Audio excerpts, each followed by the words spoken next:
With all of the new faces in Boulder, there's going to be a ton of position battles to watch out for. We'll talk about that and more on today's episode of Locked On Buffs. You are Locked On Buffs, your daily podcast on the Colorado Buffaloes. Part of the Locked On Podcast Network, your team every day.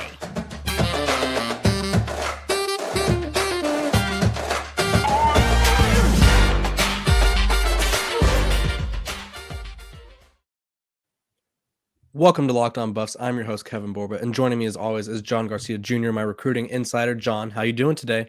I'm doing great. We're getting close to the weekend.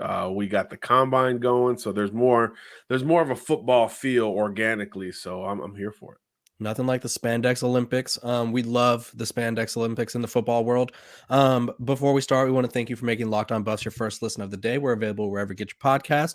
And this episode is brought to you by FanDuel Sportsbook, the official sportsbook of Locked On. Make every moment more. Visit FanDuel.com/LockedOn today to get started. Okay, we have position battles to talk about. We got a huge recruit visiting Colorado, and then we're just going to discuss some recruiting happenings in the 2024 class that we're going to dive into and get in the nitty gritty. But before we do any of that, John, we got to talk about the position battles taking place on the Boulder campus. They brought in 45 new players total. Not everybody's there, but there's going to be 45 new faces in Boulder.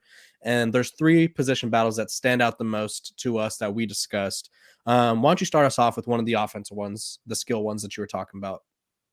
Well, yeah, I mean, we talked a little bit of Dylan Edwards on the last show, so let's keep it at the position, right? Running back is going to be fascinating for Colorado because it's one of the few spots I feel like, KB, where you've got the juxtaposition of you inherited a good group, but you're also overhauling and bringing in your own guys if you're Deion Sanders. So this one is fascinating. Obviously, hard to find a lot of bright points for the Buffs in 2022, but running back was probably easily the not only most talented position, but the most productive and the most noteworthy position really on the entire roster. Even if you go from the analytical standpoint, PFF, Pro Football Focus, 3 of the 4 top-rated Buffs for the entire season were running backs. Now, of course, Alex Fontenot has moved on, but Deion Smith, Anthony Hankerson, those guys were in that group.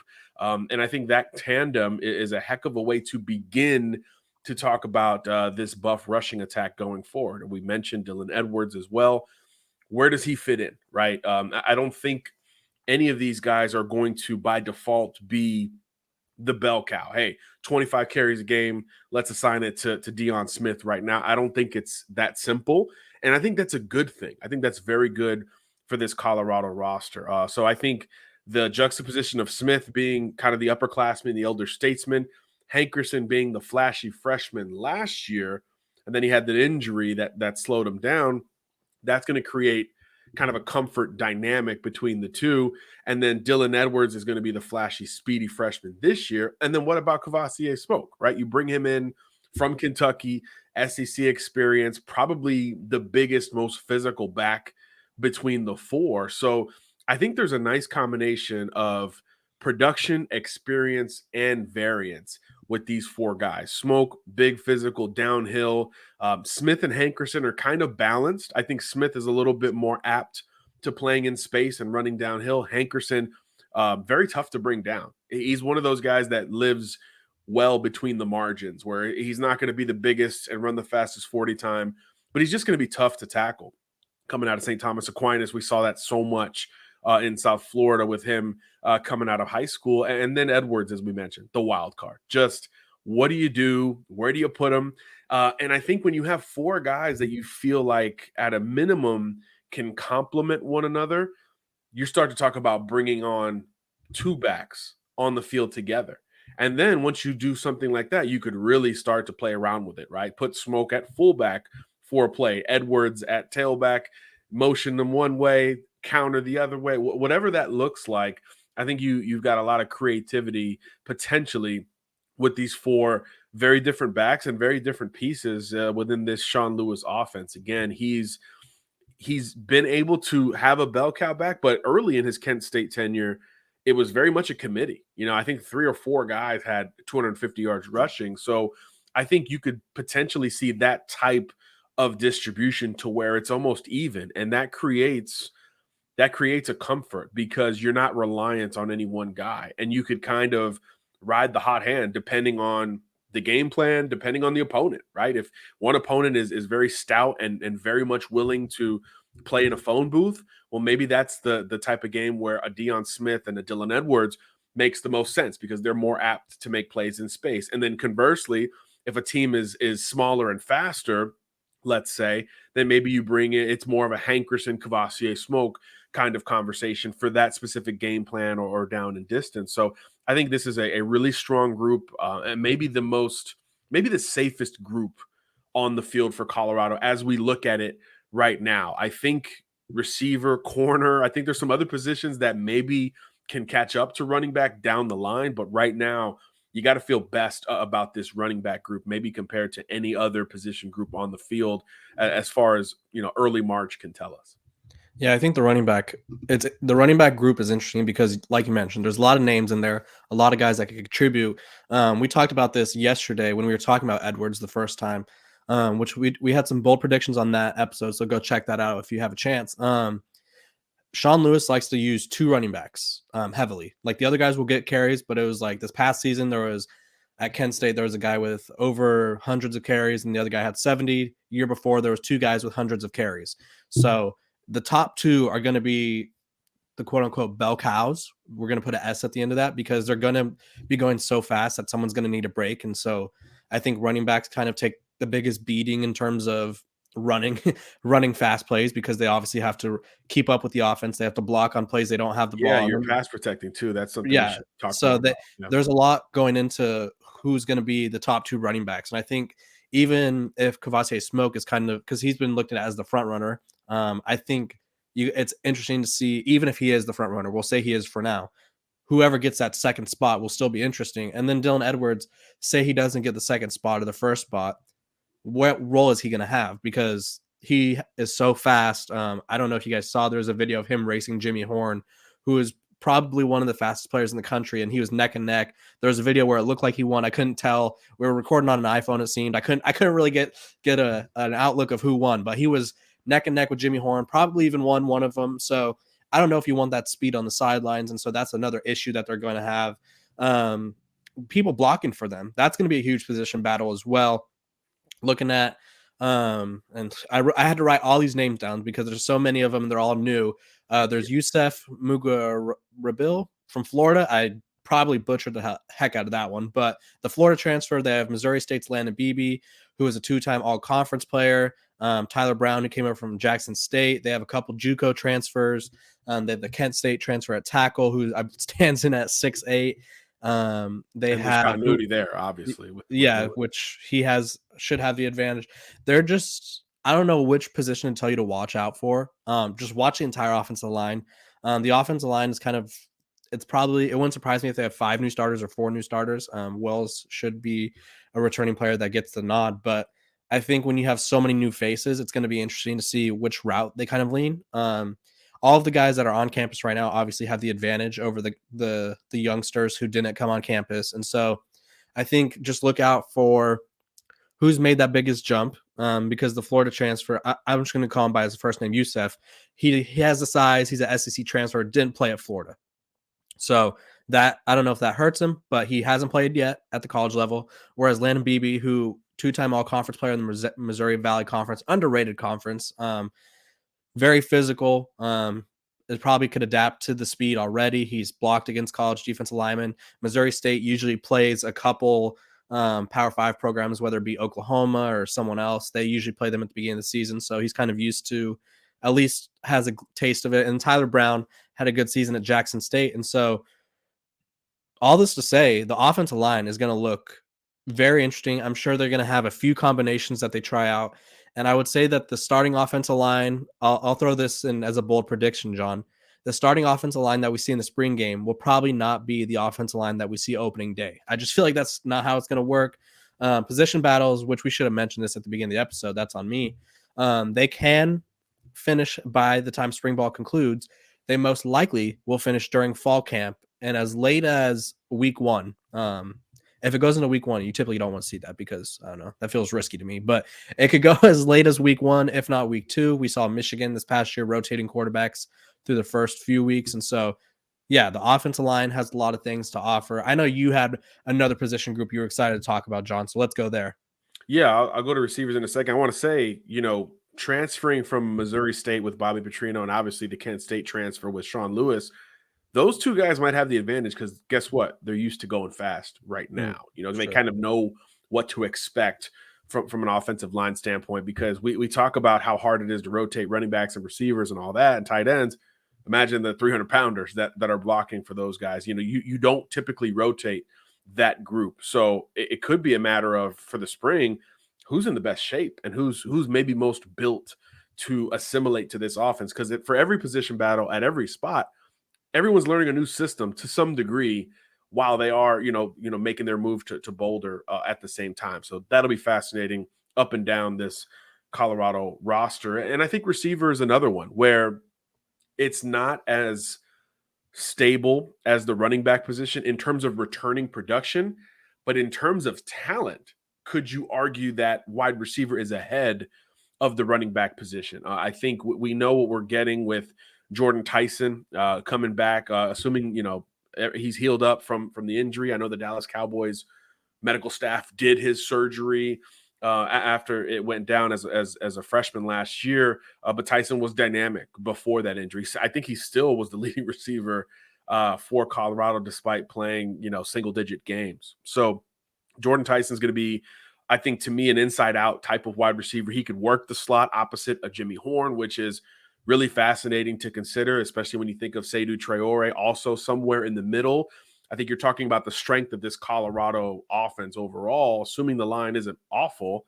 You're talking about the middle of the field. It's the backs, it's Shedeur Sanders, the slot receivers, and the tight end Traore. So I think that's the foundation of the entire Colorado offense, at least early in 2023. So the question marks naturally go to the outside guys, the perimeter players at Colorado. Obviously, you're bringing in a ton of new players. You've got freshman receivers to work in, and of course, you've got other transfers to work in. The Jimmy Horn gets all the USF buzz in terms of receivers and transfers. But what about the most recent, right? Zay Weaver, bigger, plays bigger than his listed 6'1", as you mentioned a couple pods ago. Kevin, can he emerge as the true outside wide receiver one? Because I think you're going to need that type of balance, because if everything is so concentrated on the middle, naturally defenses could pick up on that and load up and just play on the island on the outside. So in theory, those guys are going to have more opportunities for one-on-ones. And again, going back to Sean Lewis at Kent State, I mean, just watch what Dante Cephas did last year. I mean, he broke out and became, I would argue, the most coveted portal receiver, because at every game, at every turn, including against Georgia, he was the guy.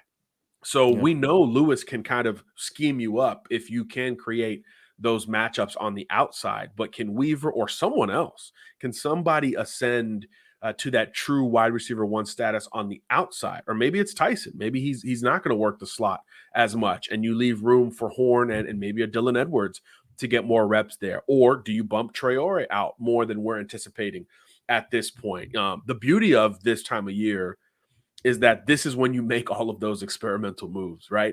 So for one practice, in theory, Jimmy Horn's working the slot every single play. And then the next practice, Dylan is taking all of his reps and Jimmy's working elsewhere. Ditto for Tyson, ditto for Traore, maybe even with Weaver. So if you create that and there's a comfort level there, I think that's the most advantageous you can be if you're Colorado, because now pre-snap, you don't know where anybody's lining up as a defense. And as a, I played secondary my whole life for 16 years, including in college. If you know where your assignment is pre-snap, you've already got the advantage, because now you already know strengths, weaknesses, tendencies, all of those things. If you don't know until 10 seconds before the ball is snapped where your assignment is going to line up, and you maybe have to flip the field or roll your coverage, whatever it is, you're now doing more mental work. And as a secondary player, you're already behind if it starts to get to that point. So if Colorado can be that flexible with these pass catchers, it would be the best case scenario for not only the overall offense, but Shador himself, because now there's no tendencies that you can create on his end. So I think it all goes back to him. But it really, as we talk about this more and more, it really feels like the strength of this entire offense is going to be that middle scenario. So who can break off of that and create a little bit more of a disciplined approach from any defense that Colorado is going to face early on? Yeah, and I think I totally agree with what you're saying. I also want to go off the Sean Lewis trends again, just because I feel like that's what it's going to be a little. You A got to start telltale. there until we see some practices, Yeah. right? So the Sean Lewis trends is that 3 wide receivers are the main guys, and so just off the top of my head, I would imagine the 2 USF transfers are 1, 2, or 3. Doesn't matter which one. So that leaves guys like a Jordan Tyson who's coming back from injury, Montana, Lamontez Craig. Then you have like Adam Hopkins and Omarion Miller. Omarion Miller, I think, of the freshmen, probably Yeah. has the best chance to be a classic receiver. Hopkins a little bit more dynamic, kind of in the Dylan Edwards role. Right. Do you build something for him and allow him to flourish? That'll be fascinating. And then it gets complicated because you got Dylan Edwards, a running back who will be fighting for running back carries. He can move out to the slot or wherever you want him. And then you have Travis Hunter, who does play 2 ways. And so there's a lot of people vying for, we'll call it 3 or 4 spots. And the 4th spot's going to be Traore. I'm assuming they'll give him more than 10 touches based on the Sean Lewis tight end experience. It's not a very good one, but he hasn't had a tight end like Traore. So I assume he'll get touches. So that already takes away some touches from the receivers. So it's going to be a mystery to see who those 3 guys are. It's obviously going to be whoever Shador has the best connection with, whoever's getting open, whoever gets open the fastest, because we don't know about this offensive line. Just because you have a lot of transfers, some with experience, doesn't mean it's going to work out. They don't have any continuity yet. Right. Before Hunter. Yeah, that's true. Hunter and Shador. Does Travis Hunter get a package before Dylan Edwards gets a package? Is it its own package, or do you just lump them in? How do you do that? This is like, if Travis Hunter, say he's getting burnt at defensive back, like it's just not working out, it's not what they thought, I think he's a full-time starter at receiver. If he's doing fine on defense, which I imagine he will, it's got to be his own package, just because the offense goes so fast. I don't know if you want to risk him being tired on defense when you're trying to guard Dorian Singer, Troy Franklin. Say, look at the receivers in the I don't know if you want him like halfway winded trying to guard those guys. So I would just give him a package, give him a couple looks, maybe red zone, or as soon as you get past the 50 type of thing. It's going to be, you got to plug and play. I don't think you want to risk one of your best players being tired. Before we move on, it is the midway point of the NBA season. It's here and now, and it's the perfect time to download FanDuel, America's #1 sportsbook, because new customers get a no sweat first bet up to $1,000. That's bonus bets back if your first bet doesn't win. Just download the FanDuel Sportsbook app. It's safe, secure, and super easy to use. Then you can bet on everything from the money line, just point scores and threes drained. If I was a gambling man, I would look at the Minnesota Timberwolves to take the points against the Lakers today. The Lakers are favored without LeBron James. Anthony Davis is banged up. Not sure if he's playing. Just saying. Plus, FanDuel even lets you combine your bets for a chance at a bigger payout with the same game parlays. So don't miss the chance to get your no sweat first bet up to $1,000 in bonus bets when you go to FanDuel.com/lockedon. That's FanDuel.com/lockedon to learn more. Make every moment more with FanDuel, an official sports betting partner of the NBA. My English was a lot better today, John. For someone who spoke English his whole life, you'd be surprised at the struggles I have sometimes. What Colorado is the second hardest language to learn on planet Earth, I'm told. True. Behind Mandarin. So interesting. Yeah, English it doesn't do us any favors. It doesn't do us any favors. I don't know any Mandarin, unfortunately, but I do know that Colorado is hosting one of the biggest recruits in the country, maybe size-wise and just popularity-wise. #1 overall recruit, according to On3, Dylan Stewart, the edge rusher out of DC. He's coming to Colorado. I'm assuming it's for the spring spring day, because it's his little Twitter post had the day before the spring game. Yeah. So he will be on campus for the spring game with players like Colin Simmons, another 5-star defensive lineman. Talk to us about Stewart. Talk to us about just he's compete. Let me mention this too. Other schools he's visiting: Alabama, Georgia, South Carolina, Michigan, Penn State, Oregon. So that's the context, right? Yeah, very big program list for Stewart, and Colorado's in the mix. Yes, and I think that's where it starts. It is the fact that now, as a new cycle beckons, another top ranked defensive player is going to visit Colorado. Remember that that's step one, right? Before Travis Hunter took that unofficial visit to Jackson State, I think in October a couple years ago, there wasn't even a conversation about Jackson State. Mhm. Cormani McLean had to get to Colorado for that visit weekend. And then everybody in the world was like, okay, he's going to flip to the Buffs. And he did. So that is such a tangible first step. Now, there are recruits who have picked the Buffs sight unseen, but that was because it was the end of the 23 cycle. And there just wasn't a lot of time for an Adam Hopkins type to go out and visit Boulder. You're not going to win those kind of battles in the class of 24 because now you've been there for an entire year. And you just mentioned some of the other programs that Stewart is going to visit here in short order. You've already got a tall task ahead. But just the fact that Colorado is going to get a visit, by the way, they offered less than a month ago. This is all brand new. Nick Williams, I think, is starting to become a bit of a star within some of these, these Colorado assistant coaches, which is saying a lot because there's some great recruiters in this group. Kids are gravitating towards Nick Williams very quickly, and he's the pass rushing coach. And naturally, this is the number one player, number one pass rusher in the country, 16 sacks as a junior off a state championship team. This is the type of player that really starts to continue to push that perception forward for Colorado. Again, doesn't mean you're going to win every number one recruiting battle, but you're in the ball game for all of them at this point, especially defensively. And I think offensively it will get there, but it just takes more time naturally because there are certain positions that are synonymous with certain schools offensively, right? Quarterbacks, Lincoln Riley, USC, wide receivers, Ohio State. Like there's certain position groups that are just hard to push back against. But defensively, that's the group that seems to be taking more chances early on in Deion Sanders' tenure. That's another record for us, waiting 20 minutes to talk Deion by name.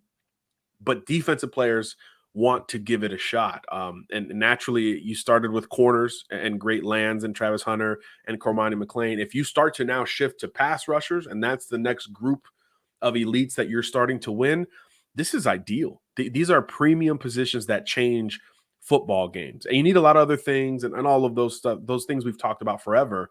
But you got to start at the very top. And again, the fact that Colorado is getting a visit, period, is a big deal, especially early on. Because guess what? This is an unofficial visit by all indication, which means if you hit a home run here and Dylan Stewart is very early in the process, no top group, not narrowing things down just yet. If you do well on this unofficial, which again, the spring game itself appears to be a no-brainer winning recruiting event, right? Sold out for the first time. All these stars are coming back from a recruiting and player perspective.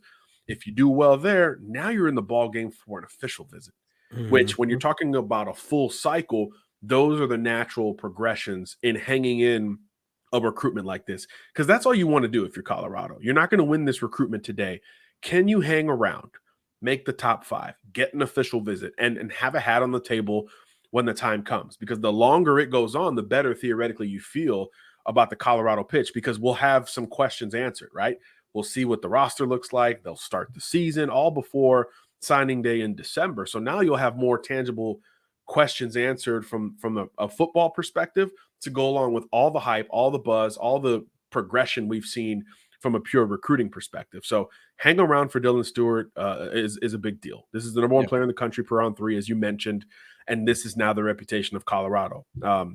Almost regardless of position, especially on defense. Again, that offer comes in almost no matter when it comes in, because it's the most recent for Stewart.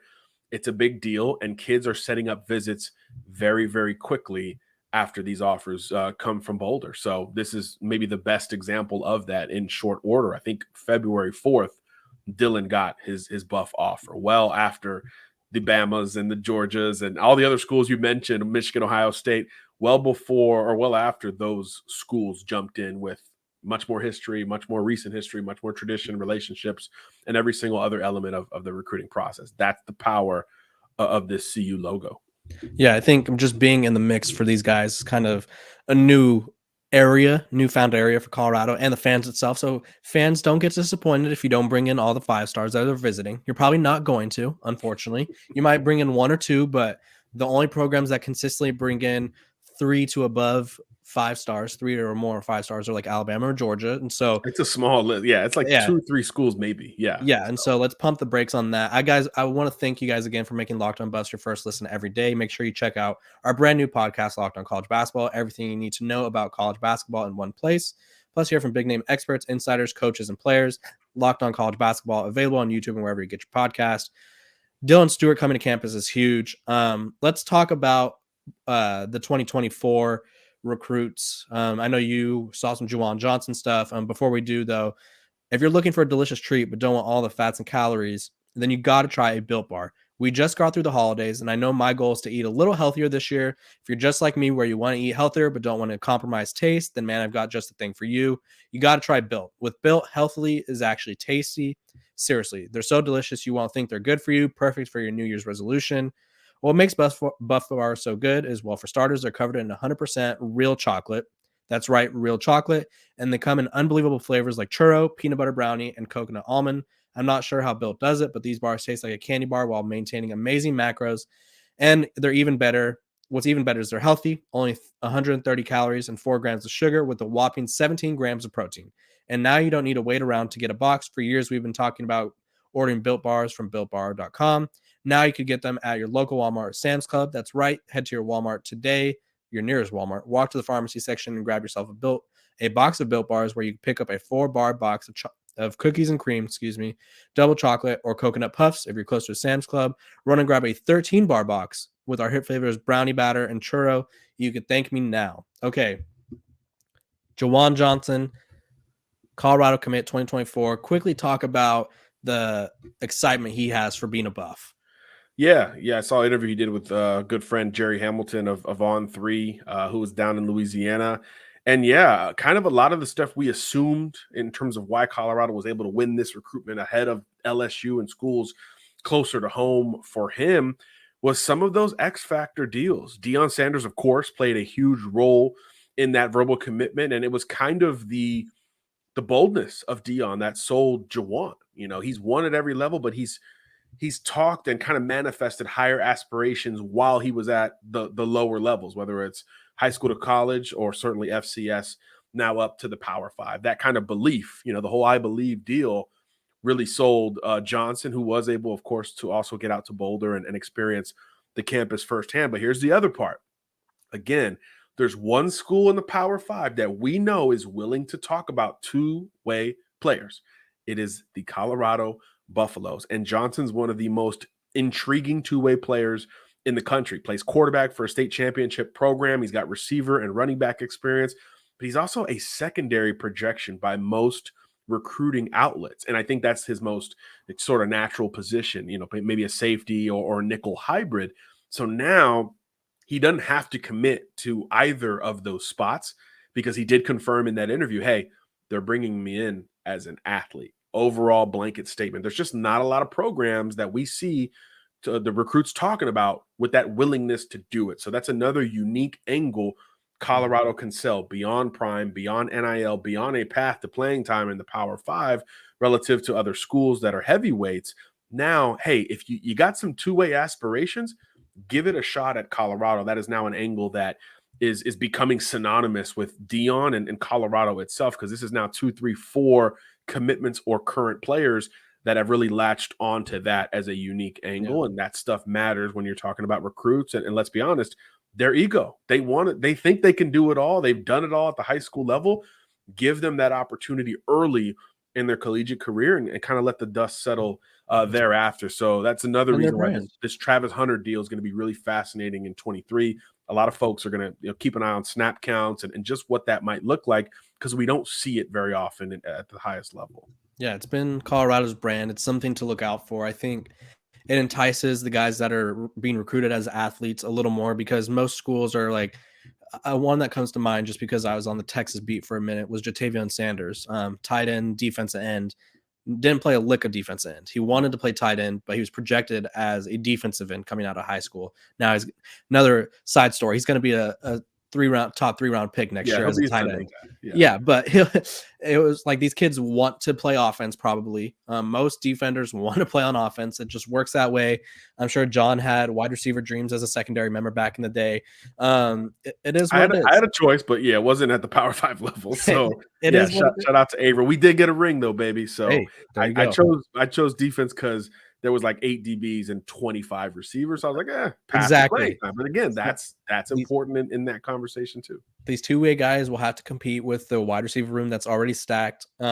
Just a name that I want to throw out before we head out is Colin Simmons. I'm excited to see if Colorado could get a little further into his recruitment. I feel like he's doing his due diligence. Is kind of the vibe I'm getting right now. And I think if they impress on the spring day, which I think the spring day will be a spectacle to see. I think they're going to have cool band songs. I think Deion Sanders Jr. kind of teased what songs the band is going to start playing.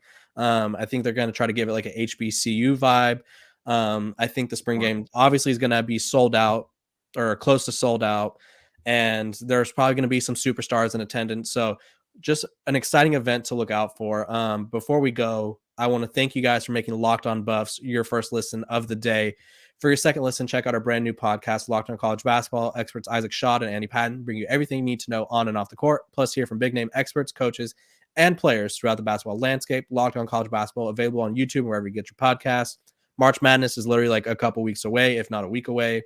Conference tournaments are happening. Go listen. Get your updates. For your updates on your Buffs, we got you covered here at Locked On Buffs. We're available wherever you get your podcasts, Spotify, Apple, YouTube. We're climbing in subscribers. I'd like to see that number grow. We appreciate you guys. Let's see that number grow. Share, leave some comments, leave some questions. We could debate what you guys want to talk about. I'm your host, Kevin Borba. This is, of course, John Garcia Jr. We will see you guys on Monday. Enjoy your weekend.